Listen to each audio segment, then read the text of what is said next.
بسم اللہ الرحمن الرحیم۔ السلام علیکم۔ قصہ اللہ کے نبی حضرت اسحاق علیہ السلام کا۔ حضرت ابراہیم علیہ السلام کی عمر 100 سال کی ہوئی تو اللہ تعالیٰ نے ان کو بشارت سنائی کہ حضرت سارہ رضی اللہ تعالیٰ عنہ کے بدن سے بھی تیرے ایک بیٹا ہوگا، اس کا نام اسحاق علیہ السلام رکھنا۔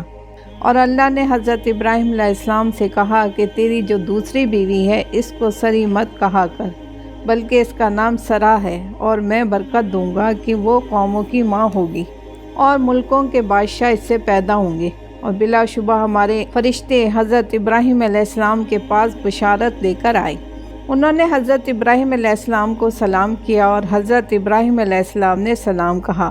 تھوڑی دیر کے بعد حضرت ابراہیم علیہ السلام بچھڑے کا بھنا ہوا گوشت لائے، اور جب انہوں نے دیکھا کہ ان کے ہاتھ اس کی طرف نہیں بڑھتے تو ان کو اجنبی محسوس کیا اور ان سے خوف کھایا۔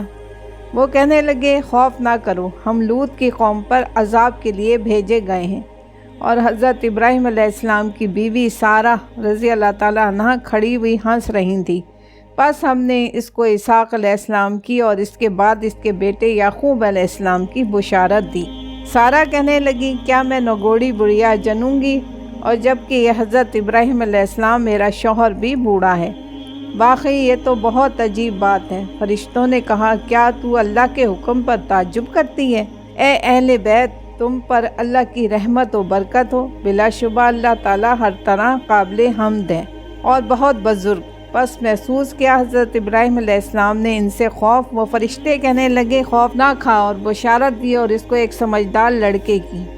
پس آئی بی بی سارہ رضی اللہ تعالیٰ عنہ، حضرت ابراہیم علیہ السلام کی سخت بے چینی کا اظہار کرتی ہوئی پھر پیٹ لیا اس نے اپنا منہ اور کہنے لگی، بانجھ بڑھیا اور بچہ۔ فرشتوں نے کہا، تیرے پروردگار نے یہی کہا ہے، ایسا ہی ہوگا، وہ دانا ہے، حکمت والا۔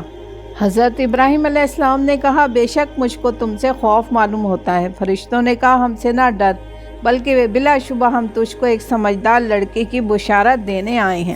حضرت ابراہیم علیہ السلام نے کہا، کیا تم مجھے اس بڑھاپا آ جانے پر بھی بشارت دیتے ہو؟ یہ کیسی بشارت دے رہے ہو؟ فرشتوں نے کہا، ہم تجھ کو حق بات کی بشارت دے رہے ہیں، پس تو نا امید ہونے والوں میں سے نہ ہو۔ حضرت ابراہیم علیہ السلام نے کہا، اور نہیں نا امید ہوتے اپنے پروردگار کی رحمت سے مگر گمراہ۔ جزاک اللہ۔